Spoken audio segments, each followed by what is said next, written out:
Hi friends. ஒரு சின்ன கேள்வி. ஒரே சூழ்நிலையில ரெண்டு பேர் இருக்காங்க. ஒருத்தர் அந்த சூழலை நினைச்சு பயந்து ஓடுறாரு. இன்னொருத்தர் அதை ஒரு வாய்ப்பா பார்க்கறாரு. ரெண்டு பேருக்கும் இடையில இருக்க அந்த ஒரே ஒரு வித்தியாசம் என்ன தெரியுமா? அதுதான் மைண்ட் செட்.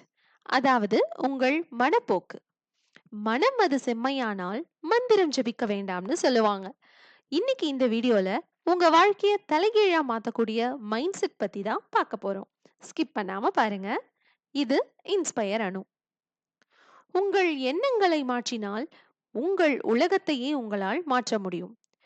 மைண்ட் செட்ங்கிறது உங்க கண்ணுல இருக்க கண்ணாடி மாதிரி. நீங்க சிவப்பு கண்ணாடி போட்டா உலகம் சிவப்பா தெரியும்.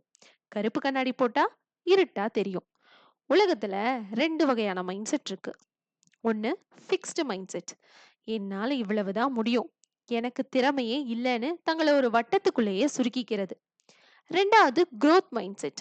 என்னால எதையும் கத்துக்க முடியும், தோல்விங்கிறது ஒரு பாடம்னு நினைக்கிறது. இதுல நீங்க எந்த கண்ணாடிய போட்டுக்க போறீங்க?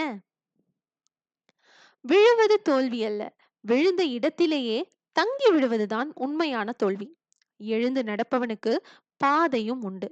ஒரு பாத்திரத்துல இருந்து தயிருக்குள்ள விழுந்துருது. முதல் தவளை ஃபிக்ஸ்டு மைண்ட் செட் மாதிரி. ஐயோ! தயிர் ரொம்ப கெட்டியா இருக்கு, என்னால இதுல நீந்தவே முடியாது, இதுல இருந்து வெளியேறவும் முடியாதுன்னு நினைச்சு பயந்து கொஞ்ச நேரத்துல முயற்சியும் கைவிட்டுருது. அதனால அங்கேயே மூழ்கி இறந்தும் போயிருது. ரெண்டாவது தவளை growth மைண்ட் செட். இப்ப வழி தெரியல, ஆனா நான் கை கால்கள்ல அசைச்சுட்டே இருக்கறனால ஏதா ஒரு மாற்றம் நடக்கும் அப்படின்னு அது முழுசா நம்புது. தொடர்ந்து தயிர அது கடைஞ்சுக்கிட்டே இருக்கறனால அந்த தவளை தொடர்ந்து உழைச்சதுனால என்ன ஆகுது, அந்த தயிர் கடைஞ்சு வெண்ணெயா மாறிடுது. இப்போ தரை ரொம்ப கடினமானதுனால தவளை அது மேல ஏறி குதிச்சு வெளியே தப்பிச்சிருது. மோசமான சூழ்நிலை இருந்தாலும் உங்க மனநிலை, அதாவது உங்க மைண்ட் செட் முயற்சி செய் அப்படின்னு சொன்னா வழி தானா பிறக்கும். பல வருஷத்துக்கு முன்னாடி ஒரு ஷூ தயாரிக்கிற ஒரு நிறுவனம் ஒரு தீவுக்கு தன்னோட மார்க்கெட்டிங் ஆட்களை எல்லாம் அனுப்புறாங்க. அங்க மக்கள் யாருமே அங்க ஷூ போட்டிருக்கல. அப்ப ஃபர்ஸ்ட் ஒரு பர்சன் இருக்காரு. அவரு ஃபிக்ஸ்டு மைண்ட் செட்ட சேர்ந்தவர். அவரு கம்பெனிக்கு ஃபோன் செய்றாரு. இங்க யாருமே ஷூ எல்லாம் போடுறது இல்ல, அதனால இங்க வியாபாரம் எல்லாம் செய்ய முடியாது, நான் திரும்பி வரேன் அப்படின்னு சொல்லிடுறாரு. ரெண்டாவது நபரோ அவரு growth மைண்ட் செட். சோ அவரு சொல்றாரு, ரொம்ப உற்சாகமா ஃபோன் பண்றாரு. இங்க யாருமே ஷூ போடல, இங்க இருக்க அத்தனை பேத்துக்கும் நம்ம ஷூ எல்லாம் வித்துறலாம், இது ஒரு மிகப்பெரிய மார்க்கெட்டா நமக்கு அமையும், உடனே இங்க இருக்க சரக்குகளை எல்லாம் நமக்கு அனுப்புங்க அப்படின்னு சொல்றாரு. சோ சூழ்நிலை ஒன்றுதான், ஆனா ஒருத்தருக்கு அது தடையா இருக்கு, இன்னொருத்தருக்கு அது மிகப்பெரிய வாய்ப்பா தெரியுது. அதுதான் மைண்ட் செட். ஒரு சின்ன வார்த்தை உங்க வாழ்க்கையே மாத்தும். அதுதான் இன்னும். எனக்கு இந்த வேலை தெரியாதுன்னு சொல்றதுக்கு பதிலா எனக்கு இந்த வேலை இன்னும் தெரியாது அப்படின்னு சொல்லி பாருங்களேன். என்னால ஜெயிக்க முடியலன்னு சொல்றதுக்கு பதிலா நான் இன்னும் ஜெயிக்கலன்னு சொல்லுங்க. இந்த எட், அதாவது இன்னும் அப்படிங்கிற வார்த்தை உங்க மூளைக்கு ஒரு நம்பிக்கையை கொடுக்கும். முயற்சி பண்ணா கண்டிப்பா முடியுங்கிற அந்த தீய மூட்டும். நேர்மறை எண்ணங்களை வளர்த்து கொள்ளவும் வாழ்க்கைய உற்சாகமா எதிர்கொள்ளவும் இந்த 5 முக்கிய வழிகள் உங்களுக்கு உதவும். முதல் வழி, காலையில ஒரு நல்ல தொடக்கமா இருக்கணும். நாள் எப்படி அமையறதுங்கிறது நீங்க காலையில எழுந்தவுடன் செய்யற அந்த முதல் சில விஷயங்களை பொறுத்து தான் இருக்கும்.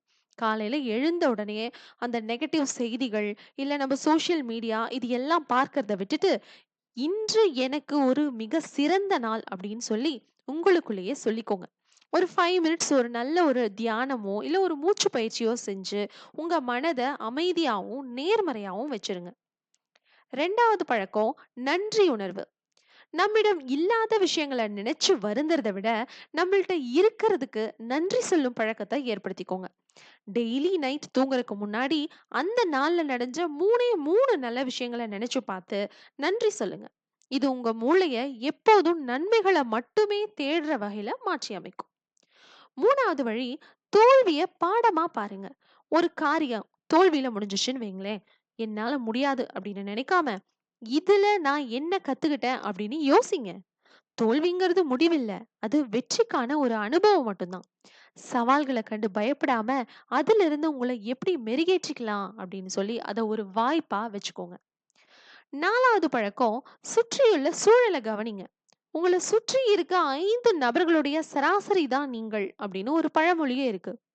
எப்போதும் குறை சொல்றவங்க, எதிர்மறையா பேசுறவங்கள்ட்ட இருந்து தள்ளியே இருங்க. உங்களுக்கு ஊக்கம் அளிக்கிற ஒரு ஃப்ரெண்ட்ஸோ, நல்ல புக்ஸ், இல்ல நல்ல பயனுள்ள வீடியோஸ் இதையெல்லாம் பார்க்கறது மூலமா உங்க மனத எப்போதும் நல்ல விஷயங்களால நிரப்புங்க. 5வது பழக்கம் சுய உரையாடல். மற்றவங்க நம்மள பத்தி என்ன நினைக்கிறாங்க அப்படிங்கிறத விட, நாம நம்மள பத்தி என்ன நினைக்கிறோம் அப்படிங்கிறது தான் முக்கியம்.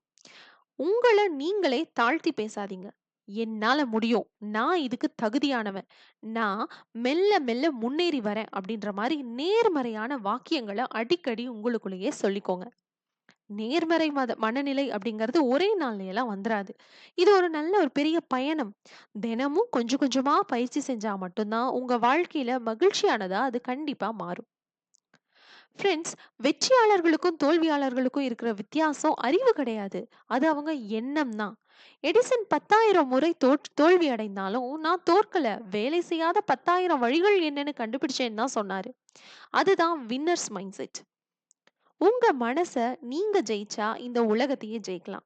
இந்த வீடியோ உங்களுக்கு பிடிச்சிருந்தா லைக் பண்ணுங்க. உங்க ஃப்ரெண்ட்ஸ்க்கு ஷேர் பண்ணுங்க. மறக்காம நம்ம சேனலுக்கு சப்ஸ்கிரைப் பண்ணுங்க. எண்ணம் போல் வாழ்க்கை. அடுத்த வீடியோல சந்திப்போம்.